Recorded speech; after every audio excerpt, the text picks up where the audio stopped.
Given what we've said, it feels like there is a lot of pressure and difficulty on reserving teams. So it feels like it's a no-brainer that people should be making changes and looking at automation.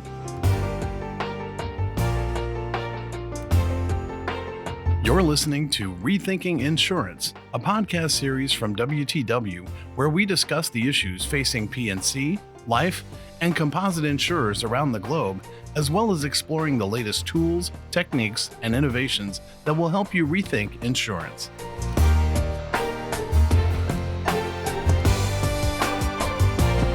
Hi, and welcome to another episode of WTW's Rethinking Insurance podcast.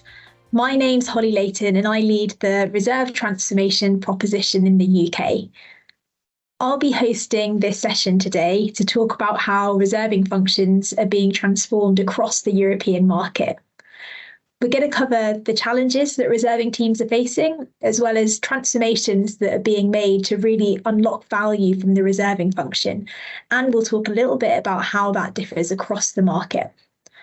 Our guests today are Friederike Gutjahr and Alessandro Pesci.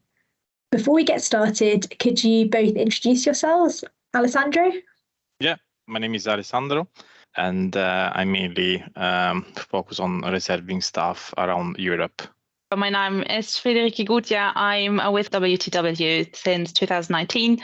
I come from an audit firm previously, so I have an audit background, which gives me a focus on the governance also from reserving processes and support a lot in reserving processes and transformation projects in Germany. Great, thanks both. So to kick off, I'm interested in your thoughts on what the main challenges reserving teams are facing. Frida? I think the challenges are probably not unique for example, for Germany, but are overall challenges.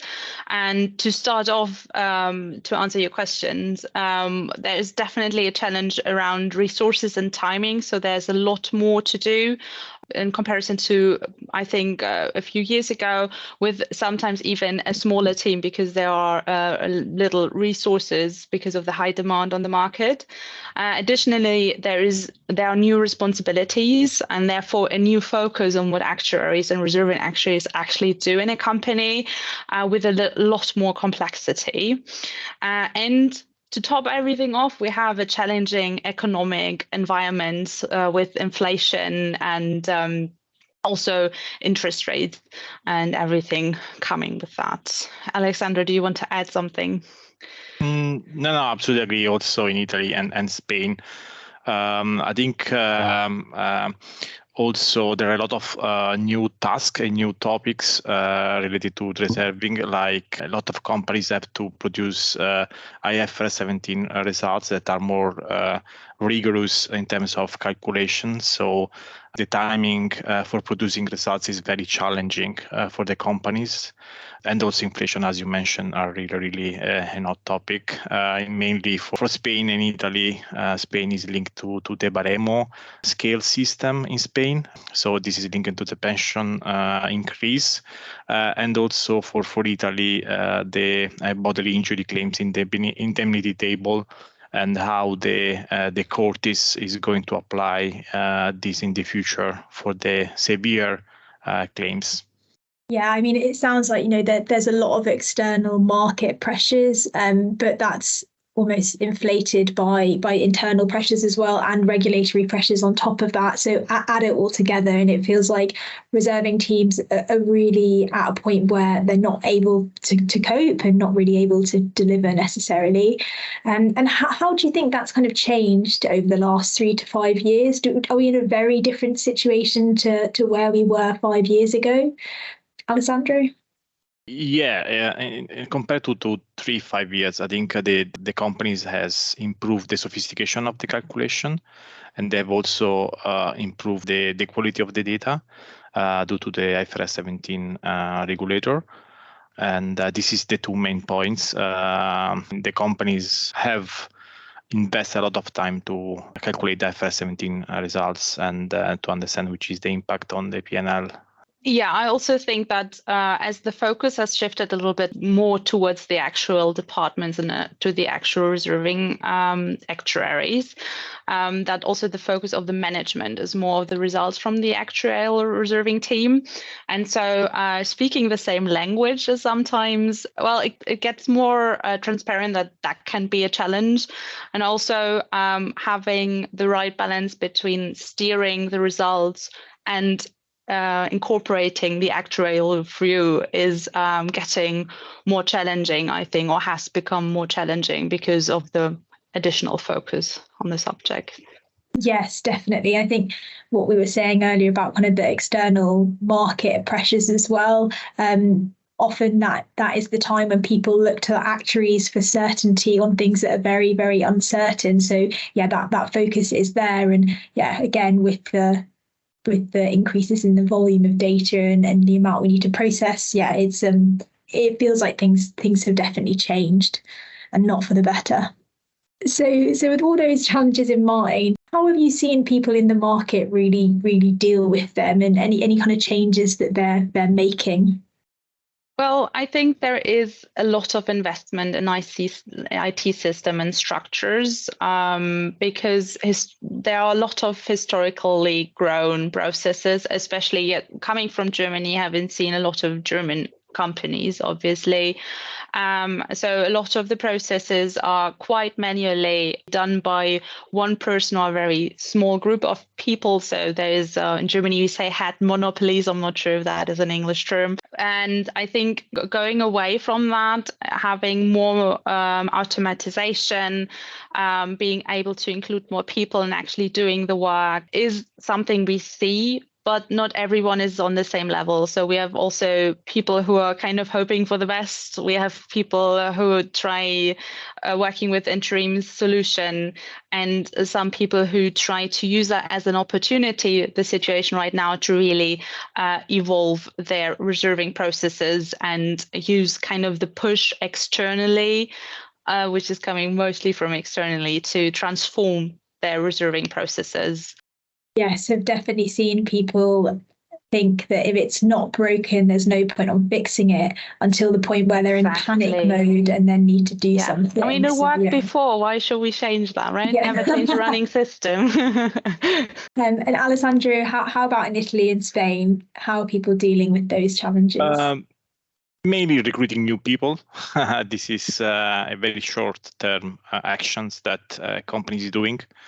Obviously, this is not very easy since technical people are not easy to find. Also, after the COVID, a lot of people are rethinking their work-life balance, so are not ready to push or invest a lot of time on their work or only on their work.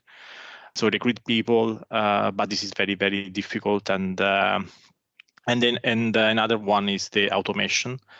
Even if it's not the majority of the companies doing it, but all is realizing that automation is the near future.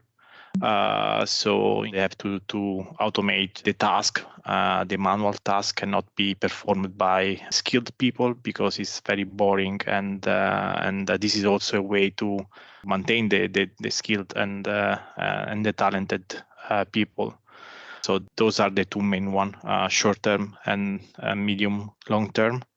I think automation is a little bit behind schedule, but IFRS 17 has impacted the process. So companies are now reviewing the process, and then they would like to have a perfect process before to automate.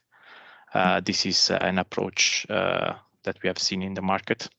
Yeah, especially IFRS 17, also with the quarterly reporting, is a big driver in Germany as well, because some companies have only done annual reporting so far, besides forecast planning, obviously, and now they go to quarterly reporting, and that just adds a lot of to-dos, a lot of business as usual they haven't had to cope with before. Yeah, exactly. It's that increased pressure again, isn't it? Yeah. So for those people who are kind of thinking about automation and new technology, then, like, what is the catalyst that makes them actually make that change? We've talked about a lot of challenges, but what takes someone from just struggling to actually then, I need to do something, I need new technology? Alessandro? I think new data and more granular data are the most important things. In my opinion, at least in my experience, reserving work is seen as mandatory evaluation, so without providing very added value. But the moment this is going to change because reserving is not just a statutory evaluation. So granular data, new techniques, investing on automation, since obviously new techniques needs very skilled people, and obviously we have to find the right resource and free make the most skilled people free to adopt and try those techniques. Those are the main one. Yeah, so it's it's companies who now have this new big data set and they aren't really able to get the value out of it. So they hear, new data, they're expecting new insights off the back of it, and actually they don't have the technology in place, and that's one of the drivers. Yeah. Definitely agree with that. And this is also really important because at the moment there is no connection between reserving and the other departments.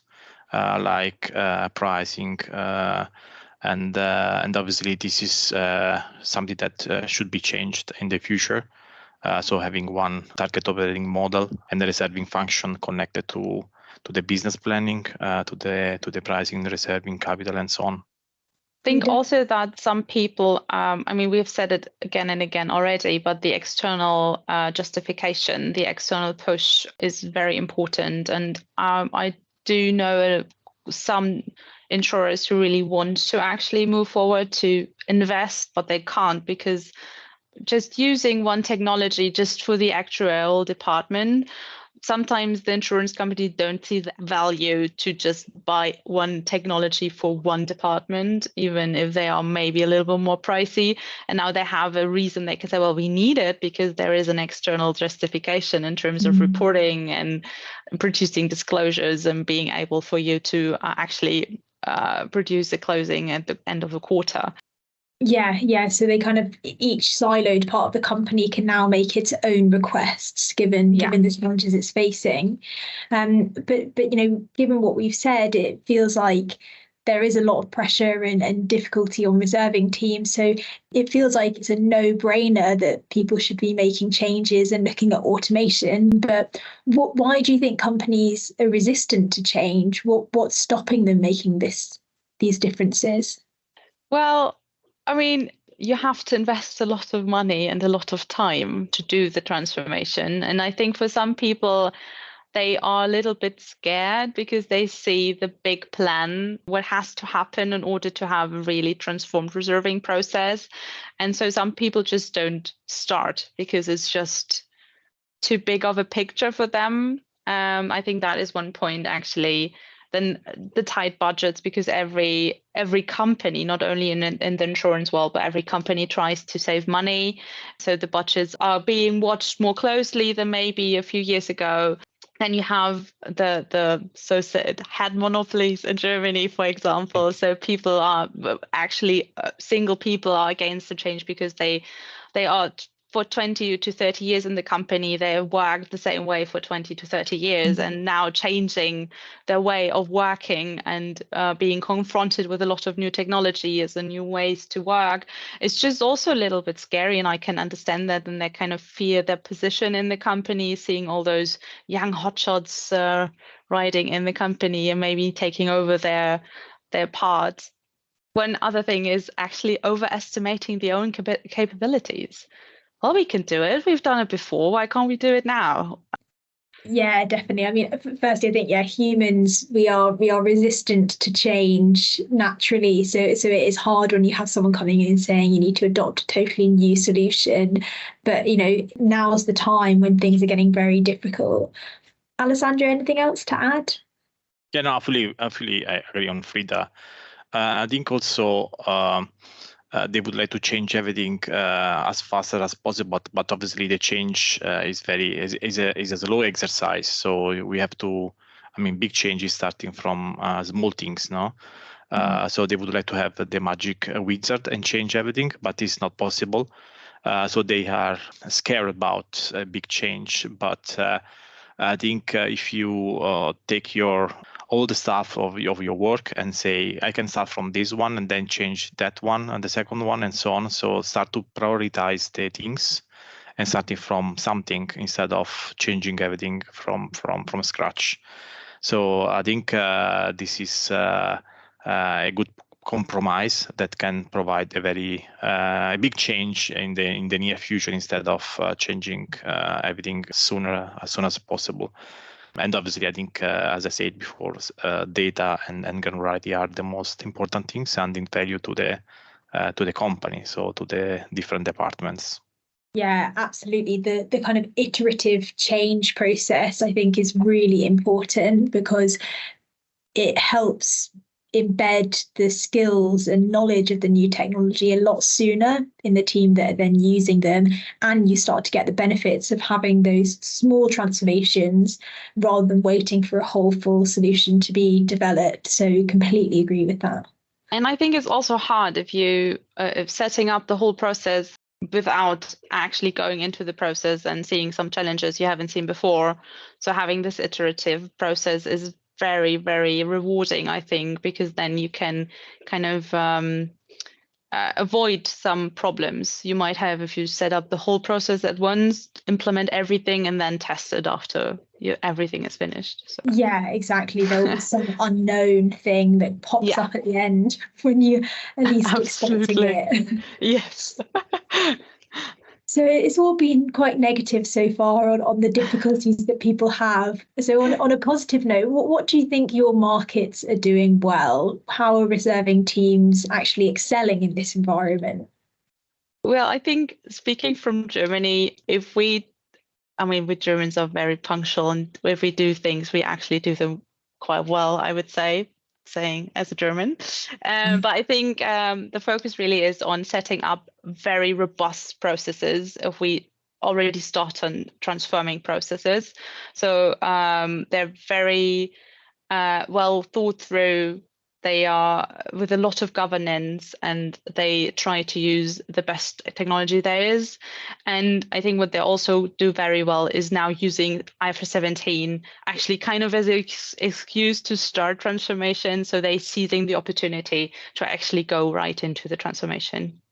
Great. Yeah. I think we can probably learn a thing or two from the Germans because we have a very scattergun approach to transformation sometimes, and you think someone random in the team has gone away and done something that no one else approved. So that's great. Yeah, to have that robust governance already in what you're doing is important. Alessandro? Yeah, regarding Italy, Spain, I think they are very, very technical teams. So they are pushing for improving the techniques, and also the justification between the different results, so the different bridge between the different exercise. And as I said, the methodology. So like for inflation, they are looking for very complex approaches to estimate the future inflation, the volatility around the inflation. So they are very technical, and sometimes are less pragmatic than I've seen in the other markets. There is not a best way, but just different culture, I would say. Yeah, so the focus is on getting the technical, like the methodology side right. And then sometimes that means that you can not realize that you're using terrible processes, but even if you're getting great results out of it. Yeah. They are mainly pushing for having the best methodology and the best approach for addressing the hot topics like inflation, like new techniques, new approach. Yeah, great. So if you were out in the market working in a reserving team and there was one thing you wanted them to do immediately, what would you opt that they do, Alessandro? Without any constraint, I would say the possibility to have results by any level of details, since I've seen a very big disconnection between the reserving functions and the pricing functions. That sometimes pricing function is redoing the calculation of reserves by their own. So companies have two results. They try to bridge and to have the same total results, but obviously you are losing a lot of benefit from the reserving team. I think this is really important also for budgeting, so the business planning. For example, with IFRS 17 has to struggle with the segmentation. So the segmentation between reserving and business plan is totally different. And obviously, this is very tricky. And also, I think the business plan should improve the technicality for producing the results.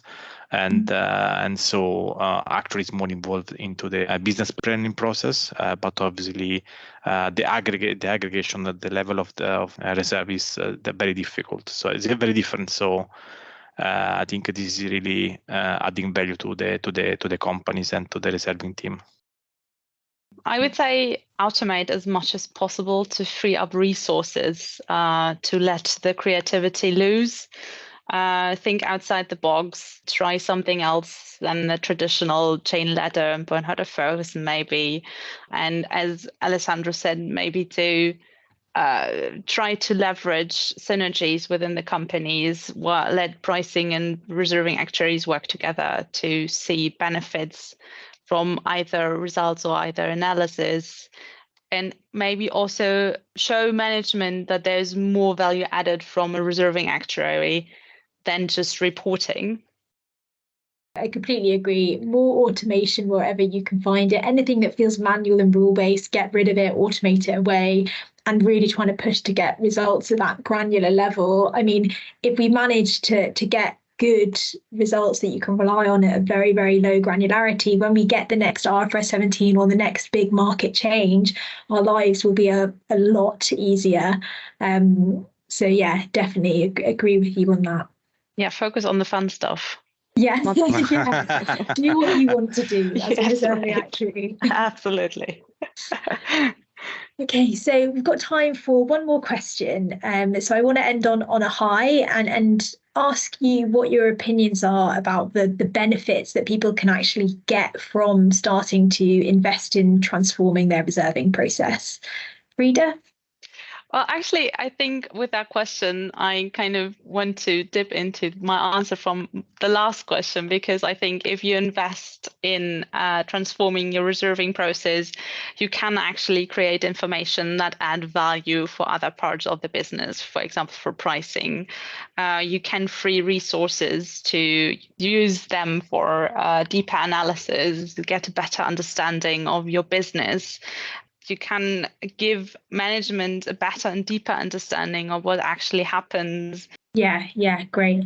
Yeah, I think, I mean, be 100% sure to meet the deadline requested by the PMO without any extraordinary human work, because at the moment when something is not going very well, everyone is pushing to the human resource, and this is very, very challenging upset.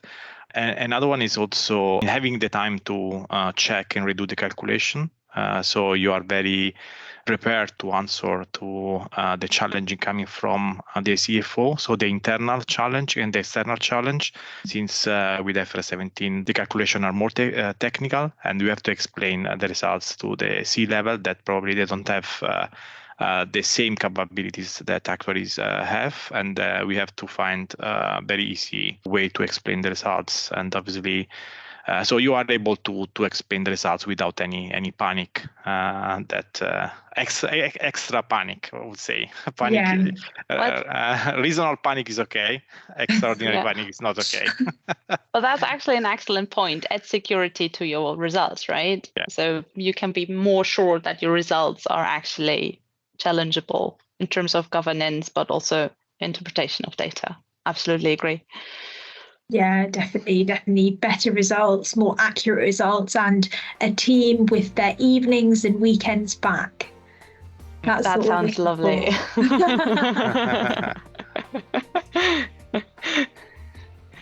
Okay, so we've come to the end of our session. So thank you, Friederike and Alessandro, for sharing your insights on the market.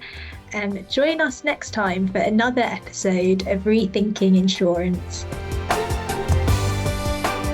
Thank you for joining us for this WTW podcast featuring the latest perspectives on the intersection of people, capital, and risk. For more information, visit the Insights section of WTWCO.com.